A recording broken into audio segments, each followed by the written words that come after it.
Today's video is going to be about the Walther Q5 and comparing some different recoil springs. And I'll also touch a little bit on some different ammos. So here we have the Walther Q5 match steel frame. It comes with a 17 or 18 pound OEM recoil spring. I tried a couple of ZR tactical springs today. The 15-pound spring I put in there for my last match and it was great. But the slide still felt a little bit stiff. So I put the 13-pound recoil spring in there just to see what it felt like as far as operating the slide. And it felt fantastic. It felt a lot more like a staccato or something really smooth like that. So today I wanted to actually shoot them and see what I noticed. I do want to talk about ammunition for a minute. So one thing I noticed when I was shooting these is it pretty much ate all the normal stuff like Blazer, Jello shots, things like that.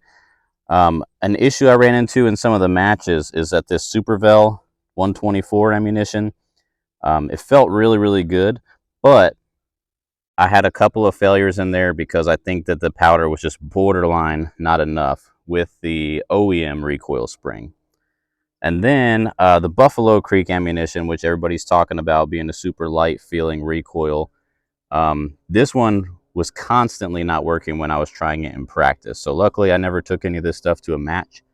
I really believe that it does great things if you're shooting it in the correct gun and everything, but I think that the Q5 slide is really heavy and the stock recoil spring is just so heavy that you need to go lighter in order to make that stuff work. So I want to find out if the 13 or 15 pound ZR tactical recoil springs will allow it to feed the Buffalo Creek ammunition well and make sure that the other stuff just works perfectly with it too.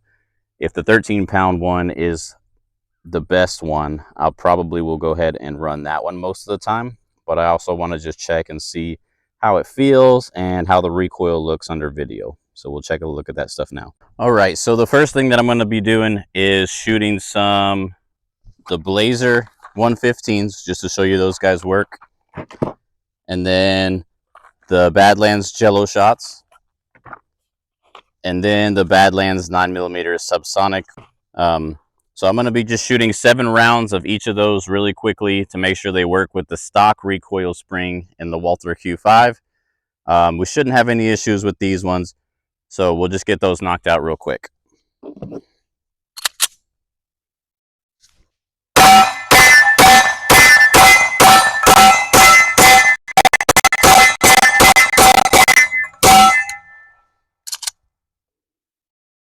I actually just had a failure to fire there. That might have actually been because it didn't get fully seated. It might have been out of battery. So only one failure to fire there with the stock recoil spring, and that would have been this Badlands Munitions 9mm subsonic. I think it just didn't get fully into battery, which is odd because that is the stock recoil spring there. Now that I'm looking at it, you can actually see that this primer was struck and it just didn't go off. So that is something to note with the 9mm subsonic stuff. Let's see if I load it back in, if it will go. I don't have a lightened striker spring or anything in this Q5 match, and I've never had a failure to fire. So that is something to consider. It worked the second time, but I didn't like how that primer might have been a hard primer. All right, on these next couple, I'm going to do 18 of the Supervel 124s in this magazine. I'm going to do 3 sets of double taps, and then I'm going to do 2 bill drills just to see if I have any issues. And then I'm going to take the Buffalo Creek and I'm going to do the same thing. 3 sets of doubles and then 2 bill drills and see if we have any issues there. Here we go.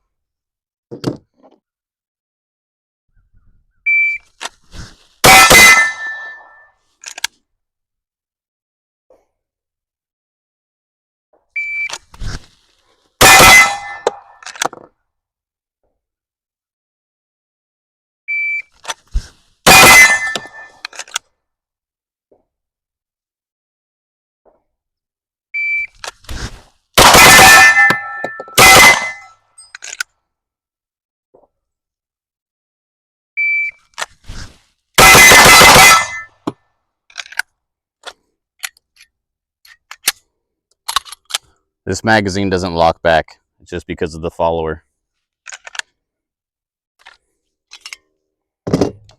Now we're switching over to the Buffalo Creek stuff, doing the same thing.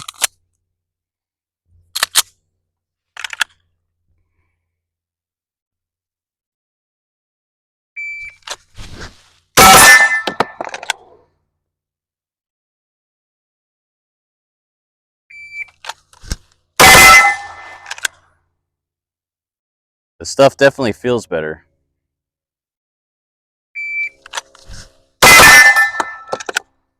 No issues yet.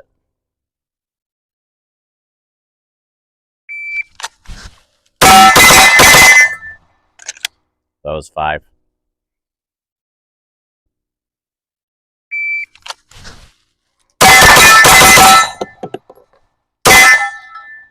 I actually didn't have any issues there with the stock spring. That's interesting, because I definitely had these issues before. So let's go ahead and throw in the 15-pound spring and see how that one does. All right, I got the Q5 match with a 15-pound spring. It's a little bit easier to pull back. It's not quite buttery smooth, but you can tell it's a little bit lighter than the 17 or 18-pound stock spring. This is another flat wire spring. As far as ammo, I got the first mag loaded up with the 3 different ones, the Blazer, the Jello shots, and then the Subsonic from Badlands Munitions, which I figured out is Fat Bastards. And then in the second magazine, I have the Supervel 124 grains, 20 of those rounds, and then 20 of the Buffalo Creek ammo in this magazine. And this time I'm going to do a lot more of like a burn down style. I'm just going to start blasting, see if I can't tire out my trigger finger, do some mag swaps along the way, and we'll go from there. There we go.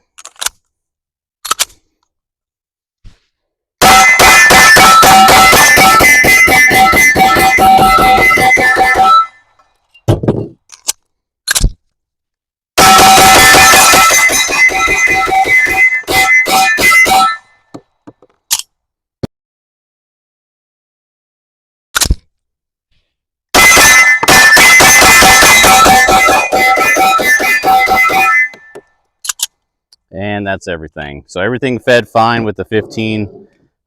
It did feel really, really good. I would even say it felt better than the OEM. All right, so now we do have the 13-pound recoil spring in there. You can see on this one, this is just buttery smooth. That one feels a lot more like a staccato or something. That slide is still super hot. I actually had a hard time changing the recoil spring because the thing was so hot from doing that last burn down. But we're going to do the exact same thing on this one too. So we have the first magazine with those 3 different ones to start off with: Blazer, Jello shots, Fat Bastards. Then we have the Supervel 124s, and then we have the Buffalo Creek 124s. I have been noticing that the Buffalo Creek 124s feel the best, and luckily in this video we haven't seen any malfunctions. But I do think it's important to note that with the OEM recoil spring, with this particular gun, when I first tried this Buffalo Creek stuff, I was having a lot of malfunctions, and I was getting stovepipes is what it was. So it's like it wasn't cycling all the way, so I was getting stovepipes. But let's go through the 13-pound spring burn down and see if we notice anything different here.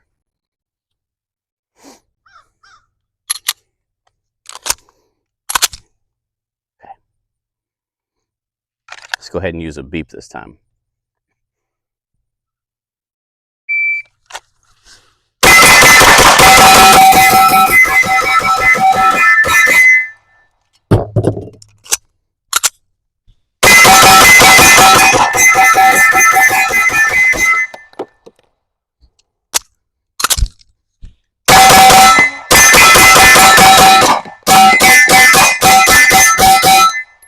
Man, my trigger finger's getting tired.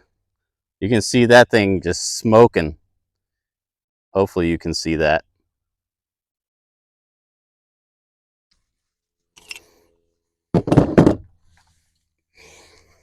So the great news is I didn't have any malfunctions there. The one malfunction I had out of all this testing was just from the stock recoil spring and the Fat Bastards ammo on the first run, which was just a primer that seemed like it was a little bit hard. That may be enough to keep me from using those Fat Bastards in the future. Maybe one's not enough, but it's been a really small batch and I've had the one. So I'd probably need to test it a lot more before I said, yeah, that's a reliable one. Everything else is running great, and I didn't.